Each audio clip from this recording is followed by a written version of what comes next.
Bismillahirrahmanirrahim. Assalamualaikum warahmatullahi wabarakatuh.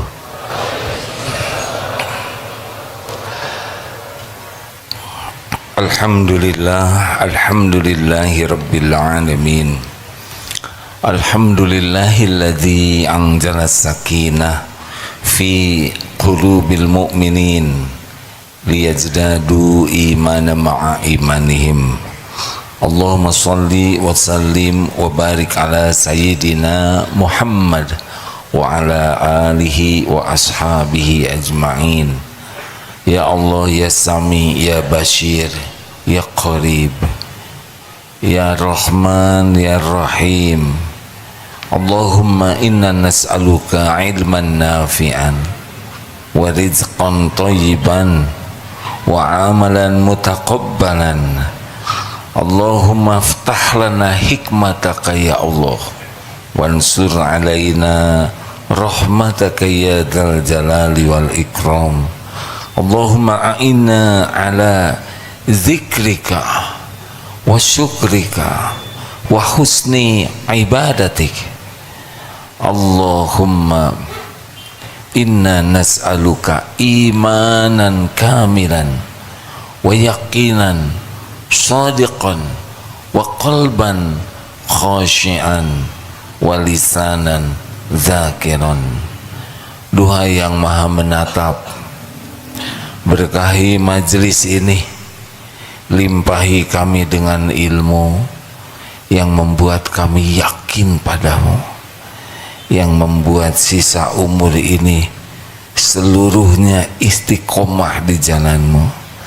Beri kami ilmu ya Allah yang mengantarkan kami husnul khatimah dan mengantarkan kami menjadi ahlul jannah. Sampaikan salawat salam kami kepada Rasulullah sallallahu alaihi wasallam. Amin ya rabbal. Alhamdulillah. Fadhil Ustaz. Bismillahirrahmanirrahim. Kitab Al-Hikam nomor 253. La yukhrijuka 'anil wasfi illa syuhudul wasfi. Tidak ada sesuatu yang dapat mengeluarkan atau melepaskan engkau dari sifat kesombonganmu kecuali jika engkau melihat sifat-sifat Allah. Tidak ada yang dapat mengeluarkan kita dari sifat sombong kecuali semakin yakin kepada Allah. Ini penting.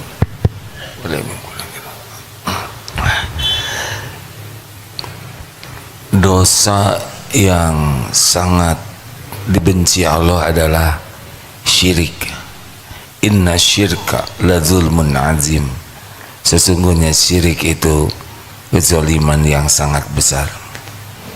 Dari syirik akan menghasilkan penyakit-penyakit hati lainnya, di antaranya takabur. La yadkhulul jannah man kana fi qalbih mithqalu dzarratin min kibr. Tidak masuk surga bagi yang di hatinya ada takabur, sombong, walau sebesar zarah. Hati-hati, banyak ilmu, banyak amal, bisa sombong. Iblis lebih dulu kenal kepada Allah. Iblis lebih dulu taat kepada Allah. Tapi ketika diuji oleh Allah dengan Allah menciptakan Nabi Adam, maka iblis aba wastakbaro, enggan, dia enggan dan takabur. Nabi Adam melakukan dosa, tapi ujungnya diampuni Allah dan kembali menjadi orang yang ahli surga. Iblis dilaknat oleh Allah selama-lamanya. Hati-hati penyakit takabur. Ciri takabur ada dua, batarul haq wa ghamtun nas, menolak kebenaran dan menganggap remeh orang lain. Orang takabur tidak suka kepada agama. Mungkin dia miskin, mungkin dia tidak punya pangkat jabatan, tapi dia tidak suka kepada agama. Takabur. Orang takabur tidak suka kepada majelis ilmu agama seperti ini. Dia tidak akan mau datang. Tidak akan mau datang. Karena majelis ilmu banyak diisi kebenaran. Tidak akan suka kepada Nabi Muhammad. Orang sombong, dia akan mengidolakan yang lain selain Nabi Muhammad. Itu sombong, hadirin. Orang sombong tidak suka juga membaca Quran, karena Quran adalah kebenaran. Enggan sekali membaca Quran, tidak mau. Dia lebih suka melihat medsos, tayangan-tayangan. Ketika ada Al-Quran, skip. Orang yang sombong tidak suka kepada ulama.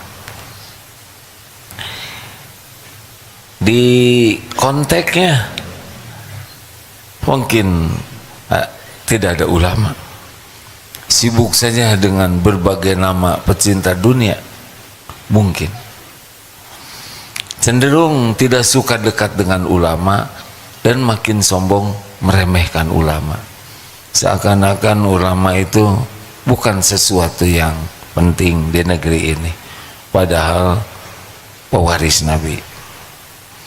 Orang yang sombong tidak akan berkawan dengan orang-orang yang rajin ibadah, tidak suka bergaul dengan orang-orang yang soleh, soleha, tidak. Dia akan bergaul dengan pecinta dunia saja. Itu diantaranya. Dan orang yang sombong, ketika ada orang yang memberikan masukan, dia tidak suka. Dia tidak suka kepada orang yang memberikan nasihat, apalagi kritik. Benci. Suami sombong, lelaki sombong, dia tidak mau mendengarkan perkataan istrinya, termasuk istri sombong juga. Mau kemana? Sombong ini la yadkhulul jannah, tidak masuk surga. Apa saja yang bisa membuat orang sombong? Ada yang dari casing bisa sombong karena badannya tinggi besar, dia akan meremehkan yang kurus kecil, yang pendek mungil, seakan-akan kalau pendek tidak ke surga. Ada yang kepandaian, dia merasa paling pintar, IQ-nya tinggi, dia menertawakan yang IQ-nya rendah. Padahal nanti kita jawab, yang bintang kelas, dia menertawakan yang ranking 29 dari 30 orang. Ada yang sombong dari rupa, yang cakep-cakep suka ngumpul dengan yang cakep lagi. Yang kasihan yang kurang cakep ingin ke bawah cakep. Padahal perlindungan dari Allah, hadirin. Hati-hati nih, wajah itu juga bisa menjadi jalan kesombongan. Seakan-akan kalau yang kurang cakep tuh gagal. Apalagi, mulai harta. Seakan-akan kalau punya harta tuh hebat, sukses. Tertipu. Banyak harta, banyak ujiannya. Banyak harta, berat ujiannya. Gelar, hati-hati yang sombong karena gelar. Kuliahnya S2, lihat yang lulusan SMA seperti rendah. Padahal boleh jadi yang SMA ini lebih tinggi derajatnya di sisi Allah. Lihat yang lulusan SD seperti melihat manusia gagal. Jabatan, direktur, komandan, ketua, dia bisa meremehkan karyawannya. Dari sikap, kalau orang meremehkan itu mudah ya dilihatnya. Dari nada saja bicara. Dari pemilihan jari juga sana. Nah, ini sudah meremehkan, karena jari ini tidak akan keluar kepada orang yang dia hormati. Benar? Coba mau menikah ke calon mertua, saya menikah sama anak kamu pak, ya sudah selesai itu, sudah tahu hasilnya. Iya. Apalagi yang membuat sombong, dan yang paling berbahaya adalah sombong karena ilmu agama. Seakan-akan kalau dia sudah tahu banyak agama, yang lain pasti ke neraka. Apalagi kalau dia mengikuti satu kelompok atau mazhab atau apalah, seakan-akan yang di luar kelompoknya itu tidak akan ke sorga. Ini sombong, dirinya saja belum tentu ke sorga. Tidak ada jaminan. Ada orang yang beramal tinggal satu jengkal ke sorga, tapi dia beramal ahli neraka di ujung hayatnya.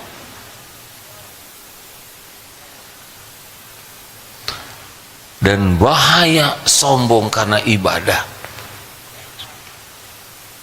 Ini rajin ke masjid begini bisa sombong juga ini. Lihat yang jarang ke masjid, rumah dekat masjid, apa-apaan. Padahal kita bisa ke masjid dengan pertolongan Allah, dan yang belum ke masjid dititipkan oleh Allah kepada kita, bukan untuk disombongi dan direndahkan. Hati-hati. Masih ingat bapak dan anak yang ke masjid itikaf, lihat yang lain pada tidur, anaknya berkata, "Pak, lihat tuh Pak, orang itikaf pada tidur. Menurut Bapak bagaimana Pak mereka tidur gitu?" "Menurut Bapak bagusan mereka nak, mereka tidur daripada kamu bangun ngomongin orang." Ya nggak? Mengerti? Bisa sombong itu. Ini ilmu penting, karena orang sombong dibenci oleh Allah.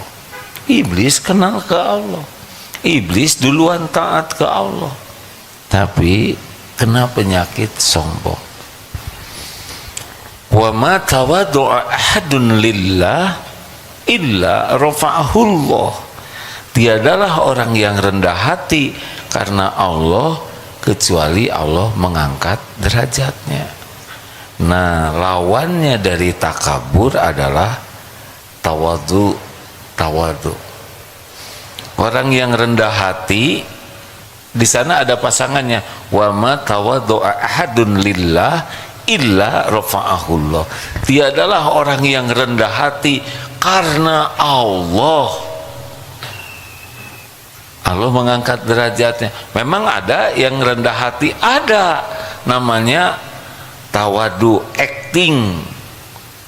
Jadi dia merasa bangga jadi orang rendah hati. Ini sombong, karena sebetulnya nggak ada tempat bagi kita sombong. Jadi kita tawadu tuh keharusan, bukan sebuah kehebatan, keharusan. Nanti kita bahas ya. Jadi kalau misalkan merapikan sendal dan kita merasa, wah saya ini sudah merapikan sendal, berarti dia sombong. Dia merasa tidak layak merapikan sendal. Ke kantor dibonceng ojek, dia merasa beda. Saya dirut naik ojek, berarti dia sombong karena dia merasa lebih dari yang lain. Atau misalkan jadi seseorang punya jabatan lalu naik pesawat, dan di pesawatnya itu di bagian ekonomi, kemudian dia merasa spesial, itu sombong juga. Jadi kalau kita merasa sudah tawadu, ciri-ciri belum tawadu.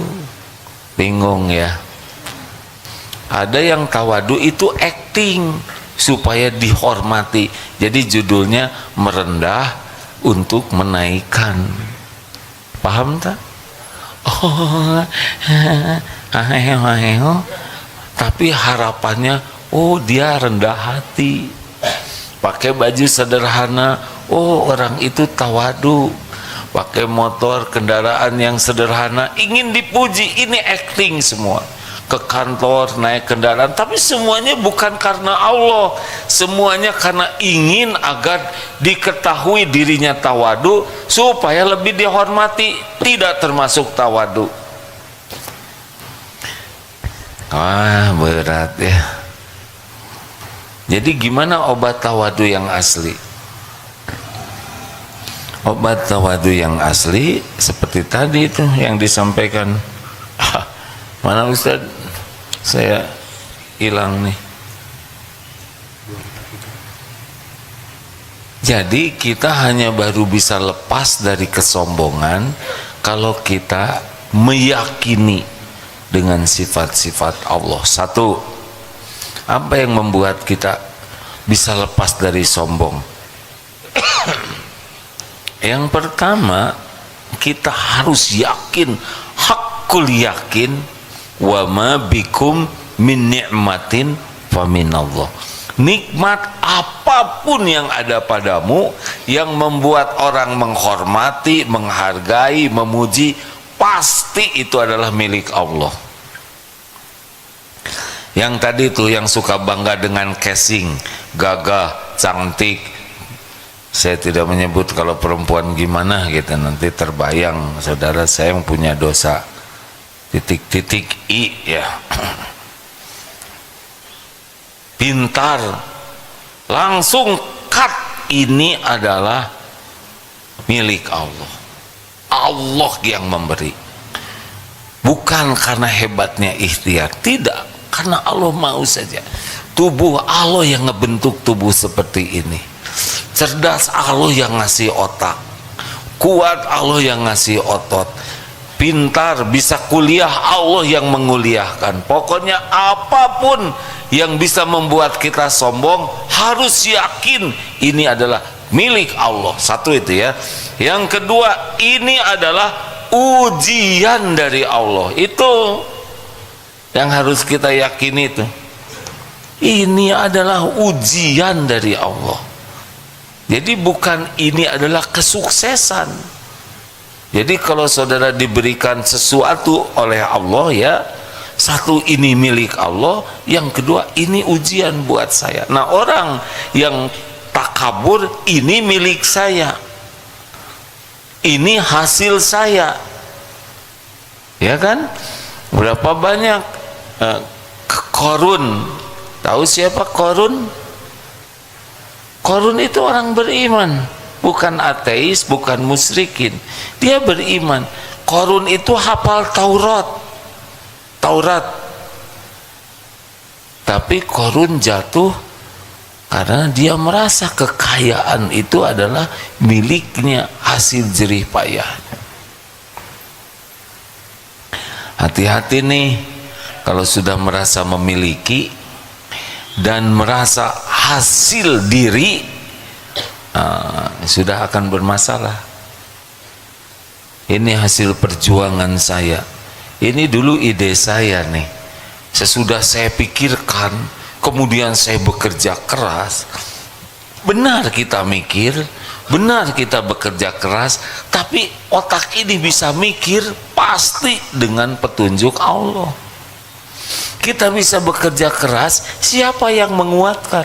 Siapa yang menyehatkan? Berapa banyak yang ingin bekerja keras tapi lemah? Benar? Satu apa? Satu, milik Allah. Dua, ujian dari Allah. Ini ujian. Punten ya, maaf sekali yang lagi ceramah ini, kan orang nyangkanya wah Agi membangun Darut Tauhid. Tidak, sama sekali tidak. Darut Tauhid sudah tertulis di Lauh Mahfuz sebelum saya dibrojolkan ke dunia ini. Udah ada catatan Darut Tauhid ini. Saya, kawan-kawan, diuji oleh Allah, diikut sertakan dalam takdir adanya Darut Tauhid ini.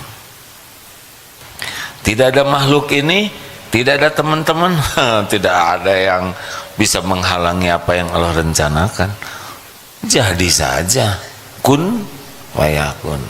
Jadi Aagim, Aamul, AA yang lain, juga BB, CC, DD yang lain diuji. Ini ujian, karena orang pasti mujinya, hebat apa?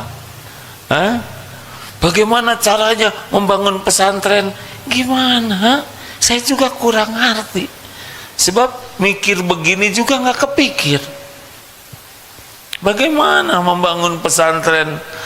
Bagaimana mendatangkan orang, membiayai ratusan miliar tiap tahun? Nggak kepikir. Saya buat sholat khusyuk aja susah. Halo? Nah, ini cerita gini bisa tawaduan juga. Abdi majalmi alit, sapatu gen nomor 33, bohong ya. Karena ada yang merendah untuk meninggikan. Saya mau orang fakir, pas ngomong gitu saat mustajab. Jadi kita fakir betulan. Hati-hati ya, sama-sama yakin. Jadi harus yakin bahwa ini mah udah takdir Allah. Saudara kuliah S1, S2, S3, ini itu ujian. Makin tinggi mungkin nanti jadi profesor. Ustadz Mulyadi profesor, bisa jadi profesor nanti Ustadz. Aduh, lebih berat lagi.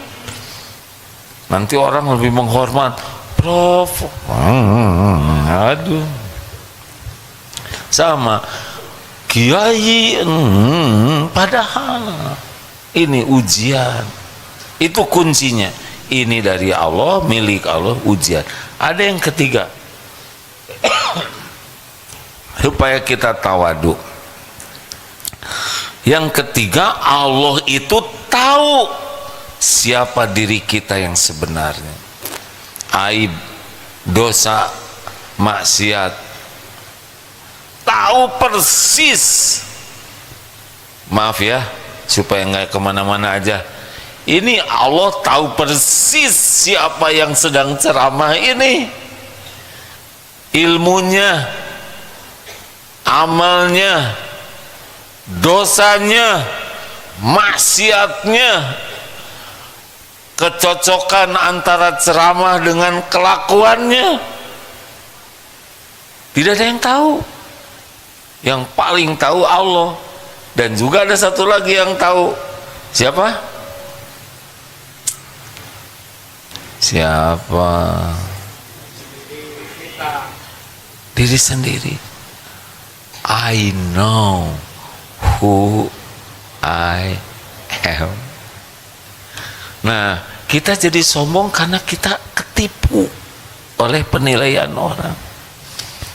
Nah, kalau kita yakin Allah Maha Tahu tentang kita, maka semua penghormatan, pujian itu tidak ada yang cocok untuk kita. Itulah sebabnya orang yang tawadu asli itu tidak akan terluka hatinya ketika dia tidak dihormati, ketika dia tidak dihargai, ketika dia dihina.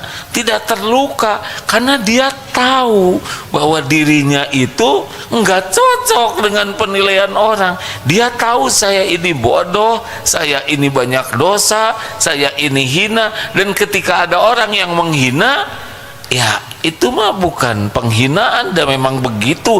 Bahkan kita tuh lebih buruk daripada yang dihinakan orang lain ke kita.